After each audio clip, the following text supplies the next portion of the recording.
अभी फ़िलहाल जो चल रहा है वो डर है कोविड का। कोरोना वापस आने का चांस कितना है?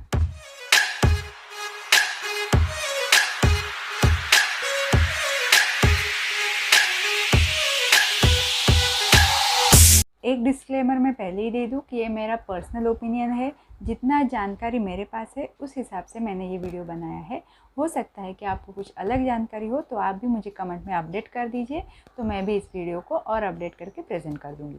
तो फिलहाल मेरे पास जो जानकारी है और जो मेरा एनालिसिस है वो मैं आपके सामने प्रेजेंट कर रही हूँ। उसमें मैं गलत भी हो सकती हूँ। अगर आपकी राय कुछ अलग है तो आप हमें बता सकते हैं। तो चलिए शुरू करते हैं। तो सबसे मेन बात ये है कि अभी न्यूज़ में, सोशल मीडिया में बहुत सारे न्यूज़ ऐसे आ रहे हैं कि चाइना में कोविड के केसेस बढ़ रहे हैं। जैसे ही चाइना में बढ़ते हैं तो पूरे वर्ल्ड को एक प्रकार से डर लगने लगता है कि कहीं वापस 2020 वाला सिनेरियो खड़ा ना हो जाए, या कोविड के पहले या दूसरे वेव में जो तबाही मची थी वो वापस ना आ जाए। सबसे मेन बात, कहीं लॉकडाउन ना लग जाए। मेन डर तो इसी बात का है। तो आज हम देखते हैं कि एग्जैक्टली सिनेरियो क्या है। अगर आप डेटा की बात करें तो इंडिया में न्यूली डिटेक्टेड केसेस कितने हैं लास्ट वीक में, ये मैं आपको प्रेजेंट कर रही हूँ। अभी आज 29 दिसंबर है और मैं ये वीडियो बना रही हूँ। पिछले हफ्ते का डेटा मेरे पास है और इस डेटा के अनुसार पर डे जो केसेस बढ़ रहे हैं वो 23 दिसंबर को 201, 24 को 227, 25 को 187, 26 को 166, 27 को 188 और 28 को 268 यानी 268 केसेस रिकॉर्ड किए गए हैं। अगर देखा जाए तो ये नंबर बहुत ज़्यादा नहीं है। आने वाले फ्यूचर में ये कैसे बढ़ता है या यही रहता है ये देखना ज़रूरी रहेगा। लेकिन अभी की अगर हम सिचुएशन देखें तो बहुत ज़्यादा नंबर बढ़े हैं ऐसा तो नहीं बोल सकते। और एक इसमें ऑब्जर्वेशन ये है कि सिंस 16 नवंबर 2022 जो डेली नए केसेस डिटेक्ट हो रहे हैं वो 500 से कम ही है। मतलब कहीं ना कहीं 16 नवंबर के बाद ये जो कोविड के नए केसेस है ये हमें घटते हुए नज़र आ रहे हैं।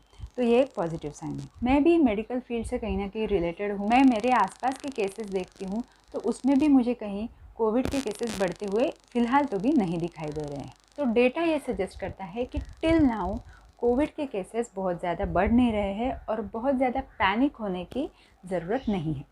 आने वाले फ्यूचर में क्या हो सकता है उसके लिए हमारे पास पॉजिटिव पॉइंट्स क्या है और नेगेटिव पॉइंट्स क्या है ये डिस्कस करते हैं तुरंत इस वीडियो में। तब तक के लिए अगर आप चैनल पे नए हैं तो प्लीज़ हमारे वीडियोस को लाइक कर दीजिएगा और चैनल को सब्सक्राइब कर दीजिएगा। पॉजिटिव पॉइंट, सबसे पहला पॉजिटिव पॉइंट हमारे पास ये है परसेंटेज ऑफ वैक्सीनेशन। इंडिया में लगभग 90% पॉपुलेशन को कोविड वैक्सीन के दोनों डोज लग चुके हैं, तो ये बहुत ही पॉजिटिव साइन है। सेकेंड पॉजिटिव साइन ये है कि general awareness Covid specific behaviour के बारे में, सैनिटाइजेशन के बारे में, मास्क यूज़ करने के बारे में, सोशल डिस्टेंसिंग मेंटेन करने के बारे में अभी बहुत ज़्यादा बढ़ा हुआ है। तो सबको पता है कि अगर कोविड की कोई भी वेव आती है या कोविड की केसेस बढ़ती है तो हमने अपने आप के लिए क्या प्रिकॉशंस लेना ज़रूरी है। अगर मैं आसपास देखूं तो कई सारे लोगों ने मास्क यूज़ करना शुरू भी कर दिया है। कोई भी सावधानी बरतने में कोई गलत बात नहीं है। थर्ड पॉजिटिव पॉइंट ये है, विशेषज्ञों के कहने के अनुसार लास्ट नवंबर दिसंबर में ओमिक्रॉन यानी कि कोविड की थर्ड वेव आई थी और उसके बाद से कोविड की कोई भी बड़ी वेव देखने को नहीं मिली है।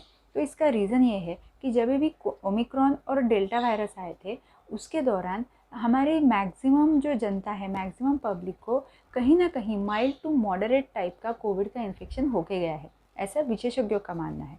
और इसी वजह से कोविड का वैक्सीन तो हमने लिया ही है, उसके अलावा ये इन्फेक्शन भी हमें होके गया है। और अगर ऐसा है तो हमारे शरीर में इम्यूनिटी लेवल और भी ज़्यादा अच्छी है।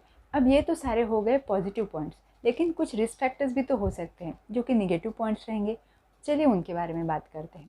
निगेटिव पॉइंट सबसे बड़ा हमारे पास ये है, चाहे कोई भी वायरस क्यों ना हो लेकिन उसमें होते हैं म्यूटेशंस।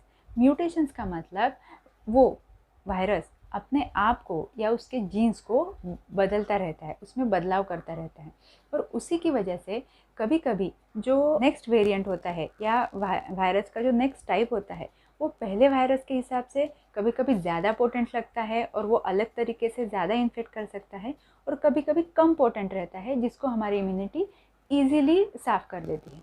लेकिन बाय चांस अगर कोविड का कोई भी वेरिएंट सिर्फ अभी ही नहीं, फ्यूचर में भी कभी अगर कोविड का कोई भी वेरिएंट थोड़ा ज़्यादा पावरफुल निकला या कुछ ऐसा निकला जिस पे कि हमारे वैक्सीन काम कर नहीं रहे हैं, तो कोविड का चांस कभी भी बढ़ सकता है। और ये कोविड ही नहीं, किसी भी और वायरस के बारे में ये ज़रूर हो सकता है। सेकेंड निगेटिव पॉइंट ये है कि कोविड के वैक्सीन जो है वो एग्जैक्टली कौन से वेरिएंट पे काम करते हैं और कौन से वेरिएंट पे काम नहीं करते हैं, ये हमें एग्जैक्टली पता नहीं चल पा रहा है, क्योंकि ये सब चीज़ें बहुत फास्ट हुई है। 2 से 3 सालों में ही ये हुआ है। कोई भी वैक्सीन या कोई भी मेडिसिन का रिसर्च करने के लिए सालों लग जाते हैं, लेकिन जैसे कि ये वैक्सीन काफ़ी जल्दी डेवलप हुए हैं, तो उनकी एफिकेसी के बारे में अभी भी रिसर्च जारी है। ये over the period of time ही पता चलता है। तो अब ये हो गए पॉजिटिव पॉइंट्स, नेगेटिव पॉइंट्स, लेकिन हमें क्या करना है? हमें तो खुद का ख्याल रखना है। तो हमें प्रिकॉशंस क्या लेना चाहिए, चलिए जानते हैं।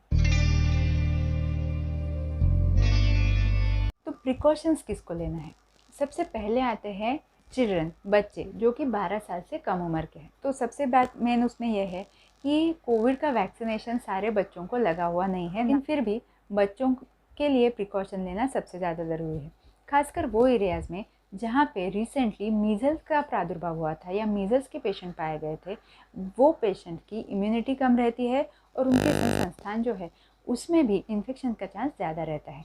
तो ऐसे एरियाज़ में और जिनको मीज़ल्स रिसेंटली होके गए हैं, ऐसे बच्चों में आपके डॉक्टर से ले ही सकते हैं कोविड वैक्सीनेशन कराना है या नहीं, लेकिन मास्क यूज़ करना, सैनिटाइज़र करना और भीड़ में जाने से बचना, ये सारे प्रिकॉशंस लेना बहुत ज़्यादा ज़रूरी है। विटामिन ए का जो डोज होता है, जो कि हर 6 मंथ्स में दिया जाता है, तो वो भी इन बच्चों को आप दे दीजिए, जिससे कि उनकी इम्यूनिटी प्रॉपर रहेगी। सेकेंड आते हैं जो भी एल्डरली लोग हैं, 60 अबोव है, और प्रेग्नेंट लेडीज़, इनकी भी इम्यूनिटी थोड़ी कम रहती है, कोई भी इन्फेक्शन होने का चांस इनमें ज़्यादा रहता है। तो आपकी डॉक्टर की सलाह लेके आप बूस्टर डोज को ज़रूर कंसिडर कर सकते हैं और बूस्टर डोज ले सकते हैं। और तीसरे आता है ऐसे लोग जिनको बीपी, डायबिटीज़, अस्थमा, कैंसर ऐसी कुछ बीमारियां हैं। तो उनमें अगर आपने अभी तक बूस्टर डोज नहीं लिया है तो आप ज़रूर ले लेना, ताकि आपको भविष्य में कुछ भी परेशानियां ना हो। बूस्टर डोज लेने से पहले आप आपकी डॉक्टर की सलाह ज़रूर ले लें। अब जनरल पॉपुलेशन के लिए बूस्टर डोज लेना चाहिए या नहीं लेना चाहिए? ऑफकोर्स गवर्नमेंट की गाइडलाइंस के अनुसार आपको बूस्टर डोज लेना सही रहेगा, लेकिन बूस्टर डोज के लिए रश मत कीजिएगा। जैसे ही आपको अवेलेबल होता है आप उसे ले सकते हैं। सेकंड पॉइंट, पहला आपका जो वैक्सीन के जो 2 डोज लिए हैं आपने, उसमें से जो सेकंड डोज है वो होने के बाद कम से कम 9 महीने का गैप तो भी आपको रखना ज़रूरी है। उसके बाद आप बूस्टर डोज ले सकते हैं। अगर आपको ये वीडियो पसंद आया है तो प्लीज़ वीडियो को लाइक कर दीजिएगा और आपकी फैमिली के साथ शेयर कर दीजिएगा। कोविड के साथ साथ दूसरा वर्ड हमारे दिमाग में जो आता है वो होता है इम्यूनिटी। प्लीज़ इस वीडियो को एटलीस्ट 50 लाइक्स तक तो भी पहुंचा दीजिएगा और एटलीस्ट 10 तो भी कमेंट्स कीजिएगा। तो अगले ही संडे को हम लेके आएंगे इम्यूनिटी के बारे में स्पेशल वीडियो, जिसमें मैं बताऊंगी कि इम्यूनिटी क्या होती है, कैसे बढ़ती है, या कोई एक चीज़ खाने से इम्यूनिटी बढ़ेगी, कौन सी मेडिसिन लेने से इम्यूनिटी बढ़ेगी। ये सारी चीज़ें डिटेल में डिस्कस करेंगे अगली वीडियो में। तब तक के लिए चैनल को सब्सक्राइब कर दीजिएगा और इस वीडियो को लाइक कर दीजिएगा। Thank you so much. Happy new year.